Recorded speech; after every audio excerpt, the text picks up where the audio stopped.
Ça fait vraiment plaisir d'être là avec vous ce soir.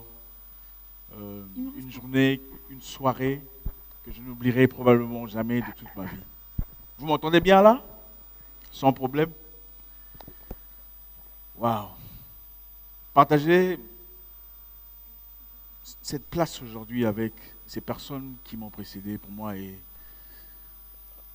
particulièrement saisissant parce que vous le découvrirez pourquoi. Aujourd'hui, je vais partager avec vous ce que j'ai vécu dans ma vie personnelle. Et j'espère que chacun d'entre nous en tirera quelque chose. En 1981, une femme africaine, une entrepreneure, courageuse, battante, travailleuse, s'apprêtait à aller faire le tour de ses entreprises. Une entreprise, donc, petite, de commerce. Elle était très enceinte, 5 mois de grossesse, prête à partir dans sa VW ou Volkswagen, la petite coccinelle, pour ceux qui connaissent. Qui connaît la coccinelle, Volkswagen? Voilà. Donc à l'époque, c'était une voiture de luxe. Okay? Elle prit sa voiture et se dirigeait vers ses entreprises pour faire le check-in, pour voir un peu ce qui se passait, ne sachant pas que ce jour-là serait le jour qui changerait sa vie pour toujours. À l'arrivée au coin de la rue, elle rencontra un gros camion qui la percuta, écrasa sa voiture complètement. Elle à l'intérieur. Elle avait brisé plusieurs os, entaillé de partout, saigné comme rien au monde. Cette femme, c'est ma mère. Envoyée à l'hôpital, il fallait faire un avortement.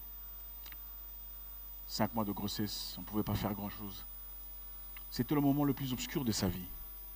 Et à côté d'elle, il y avait mon père, Mwekassa, qui n'avait pas cessé d'être la personne qu'il fallait auprès d'elle, malgré tout ce que le monde pouvait dire. Vous savez, beaucoup attendent que vous tombiez pour se lever. Et beaucoup voulaient que Mwekassa arrête d'être l'infirmier de cette femme, qui apparemment était insolente par son orgueil, par sa réussite à l'époque. Il était resté à s'écouter, contre vents et marées. Ma mère était déclarée infirme, handicapée. Elle ne pouvait plus concevoir, elle ne pouvait plus avoir d'enfants. C'était fini pour elle. Plus jamais d'enfants, le docteur disait. Et mon père dit, écoute, docteur, je ne suis pas en train de chercher des enfants, vous savez. J'en ai déjà 7. C'est l'Afrique. Ce n'était aucun problème au départ. Mais vous savez, en Afrique, en tant qu'entrepreneur, pour avancer, quelquefois, il faut donner des crédits à ses voisins, à ses clients, espérant qu'ils vous payent à la fin du mois. C'était le cas pour ma mère. Mais à sa sortie de l'hôpital, elle était obligée d'aller justement chercher à avoir l'argent qu'on lui devait. Mais en ce moment-là, ce n'était plus la femme forte qu'elle était. Ce n'était plus la femme imposante. Ce n'était plus la femme que tout le monde craignait. C'était celle qu'on appelait une handicapée. Arrivée chez une de personnes précisément, maman dit, bonjour, comment allez-vous? Je suis là pour mon argent. Est-ce que je pourrais l'avoir? La dame dit, hé maman, tu viens chez moi le matin comme ça? C'est la sorcellerie ou quoi? S'il vous plaît. Il ne faut pas déranger les gens comme ça. Tu ne sais pas comment j'ai passé ma nuit. Maman dit, mais quand tu venais chercher mon histoire, tu n'as pas dit toute cette philosophie. Qu'est-ce qui se passe? La maman lui dit, de toute façon, tu n'es qu'une épave. Tu ne peux pas avoir d'enfant. Voilà pourquoi tu es jalouse. Parce que nous pouvons toujours avoir des enfants. Et toi, tu ne peux pas. Ma maman a été brisée, comme vous pouvez l'imaginer. Elle voulait simplement son argent. Des choses qu'elle avait données à crédit. Une épave incapable de produire, inégale aux autres femmes. À quoi pouvait bien-elle servir? Elle pleurait. Elle pleurait. Et mon père essayait de la consoler, comme d'habitude. Maman pleurait, elle était détruite. Moi, une épave aujourd'hui. Une femme brave comme moi. Une femme indépendante. On m'appelle épave parce que j'ai besoin de mon argent. Elle priait, elle voulait un autre enfant. Elle était décidée. Elle voulait prouver au monde qu'elle n'était pas une épave. Quelques années plus tard, elle découvrit qu'elle était enceinte. Et dit à mon père, Mwekassa, je crois que je suis enceinte. Mwekassa dit, mais tu ne peux pas être enceinte. Mais ça ne va pas, on doit aller voir le docteur. C'est dangereux pour toi. Mes parents dirent, ok, d'accord, on va dormir ce soir. Demain, on va voir le docteur pour faire l'avortement. Cette soirée-là, maman eut un rêve. Et dans son rêve, il y avait un jeune homme, courageux, brave, à ses côtés. Elle ne comprenait pas qui était cet homme. Maman était au marché en train d'acheter à manger. Et pendant qu'elle achetait à manger, elle se rendit compte qu'elle avait acheté beaucoup de provisions. Elle ne pouvait pas porter ça toute seule. Elle avait donc besoin d'aide. Et ce jeune homme fort l'approcha et dit, bonjour maman, tu as besoin d'aide? Je peux t'aider, tu sais. Il dit, vas-y mon fils, aide-moi. Le jeune homme prit les sachets et commença à marcher avec ma mère. Pendant qu'il marchait, il dit à ma maman, si tu es fatigué, tu peux tenir mon bras et marcher avec moi. Ils marchaient ensemble. Arrivé à la maison, maman dit, merci infiniment, tu peux poser les petits sachets sur la table. Il posa les sachets sur la table et il dit, merci, je dois partir. Et ma mère lui dit, mon garçon, tes parents doivent vraiment être heureux de t'avoir. Mais avant de partir, dis-moi, quel est ton nom? Le jeune homme me regarda et dit, mon nom est Zacharie. Zacharie?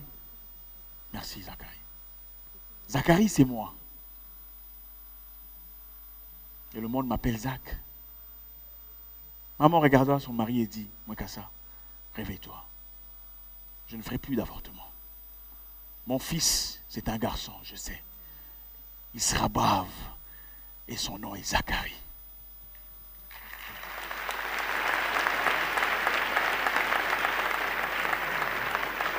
Mon père dit, mais non, tu es folle, ça ne va pas.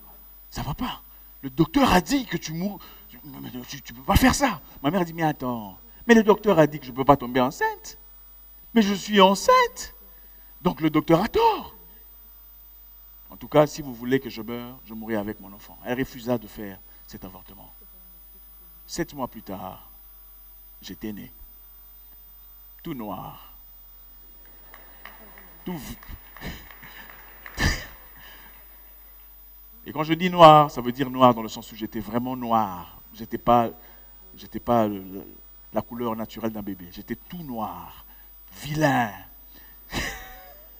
Et je criais, yeah! Je suis venu sur terre en me battant. J'ai réclamé ma place sur terre. Avant moi, il y avait un enfant. Mais cet enfant ne pouvait pas naître. Parce qu'il fallait que je vienne. Ma jeunesse était agréable. Dans une famille, ok, nous n'étions pas riches. Mon père n'avait jamais été riche. Mais nous avions le minimum. La lecture, les études. Pour mon père, c'était l'école où tu quittes ma maison. C'est l'école où tu quittes ma maison. Et on a eu une jeunesse très agréable.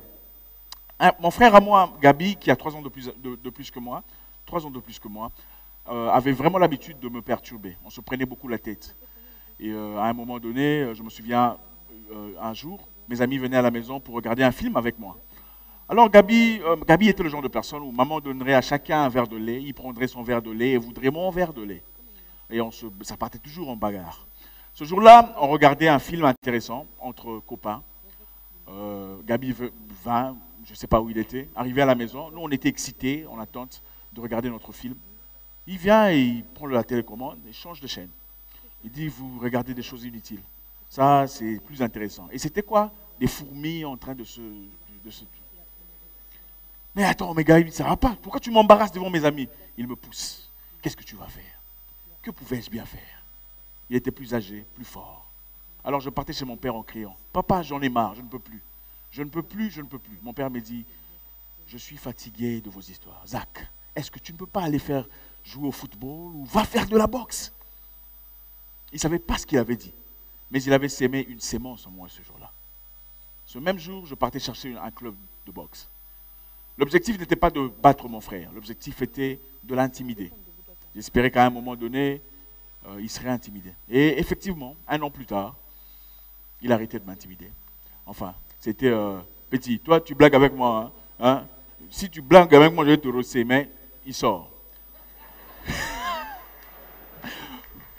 Pourtant, avant, il ne me demandait pas, il sautait sur moi. Mais en ce moment-là, c'était, toi, tu penses que tu es boxeur, hein? Toi, tu penses que tu...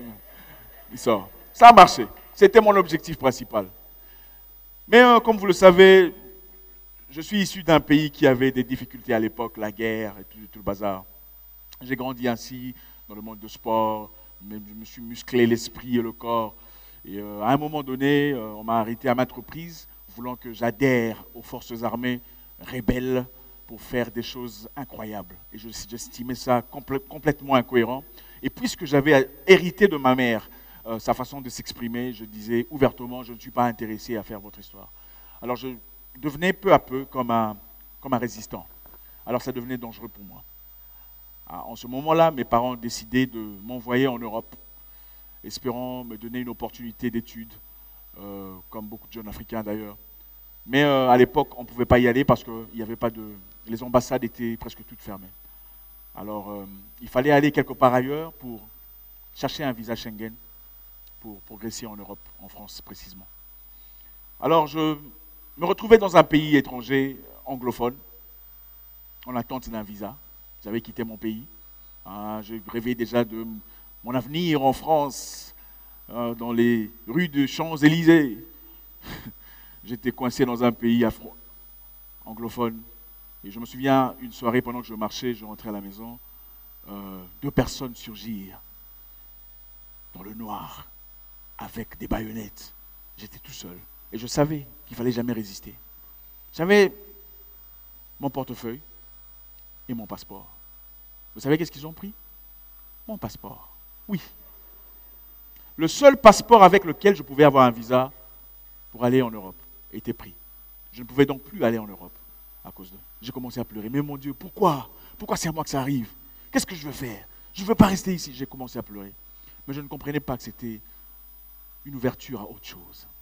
J'étais coincé dans un pays tout seul, à la merci de la vie, ne sachant pas où aller, que faire. J'ai fait des boulots incroyables. J'ai lavé des voitures. J'ai surveillé des voitures. J'ai été à maintes reprises insulté par des personnes qui ne valaient pas plus que moi. Parce que je faisais des boulots incroyables. Incroyables à l'époque. Mais je ne savais pas que j'étais forgé. J'étais en train d'être forgé à devenir une personne différente. Une personne d'influence. Une personne qui laisse des marques.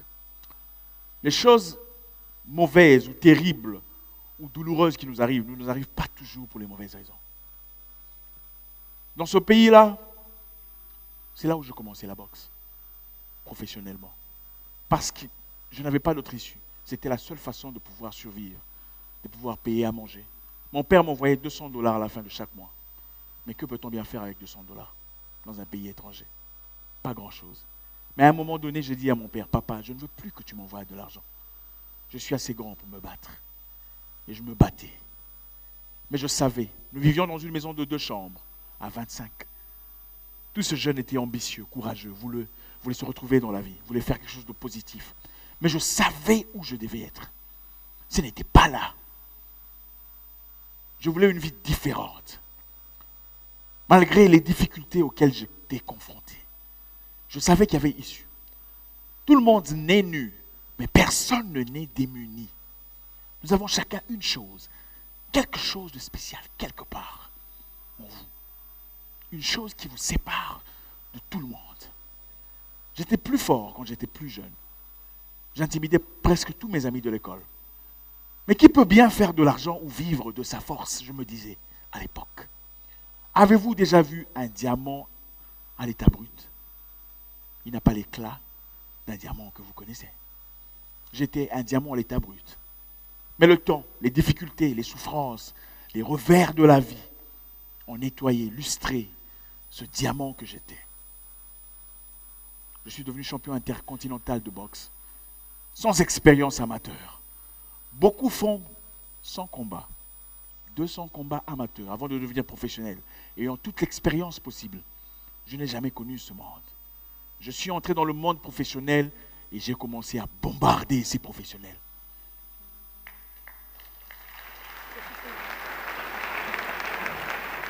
Je connaissais ma direction, je savais ce que je voulais. Je bossais plus dur que tout le monde. Champion intercontinental, imbattu. Je suis parti en Europe signer un gros contrat. On m'a dit, Isaac, le contrat est prêt, mais nous voulons que tu rentres faire un combat. Après ce combat, tu signeras le gros contrat. J'ai dit, il n'y a pas de souci. Qui peut me battre? Je suis rentré, mais ce moment-là, j'avais complètement négligé les choses qui m'avaient mis à cette place, les choses qui m'avaient bâti, l'entraînement, la sérieuxité. Parce que l'argent coulait à flot, comme un jeune homme de 24 ans à l'époque.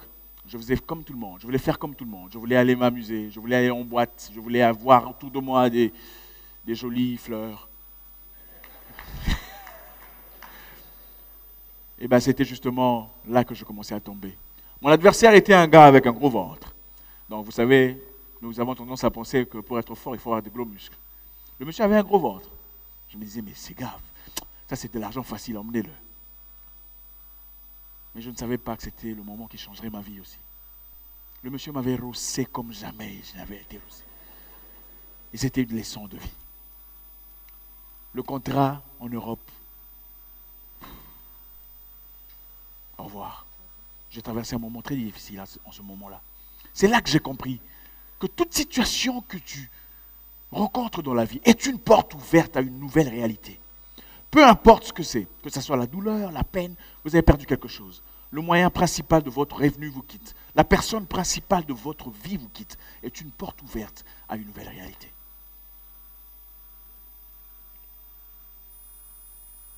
La vie m'a donné une nouvelle chance. Comme vous l'avez vu, je suis allé dans un terrain complètement étranger pour devenir champion du monde, encore une fois. Chose qui n'avait encore jamais été réalisée par une personne. Champion de boxe, champion de kickboxing. Deux disciplines totalement différentes. C'est l'esprit qui gère tout. C'est l'esprit qui décide où tu vas.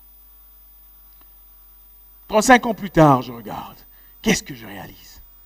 Cette dame, cette maman, si elle n'avait jamais connu cet accident de voiture, je ne serais jamais là en train de vous parler. Je n'aurais pas inspiré autant de personnes. Je n'aurais pas apporté cette positivité que j'inspire au travers le monde aujourd'hui. 35 ans plus tard, Zach Mwekassa, en plus d'être boxeur professionnel, champion de boxe et de kickboxing, ingénieur de réseau, écrivain, entrepreneur, influenceur, n'est-ce pas une porte ouverte à une nouvelle réalité? Une réalité qui était destinée d'être une réalité de tristesse, mais une réalité qui a totalement changé. Aujourd'hui, je voudrais célébrer ma mère, cette femme autrefois handicapée, parce qu'elle ne l'est plus, qui, à travers la douleur qu'elle a connue, j'ai pu connaître cette terre. Mon nom est Zach Mwekassa, le guerrier noir, votre frère.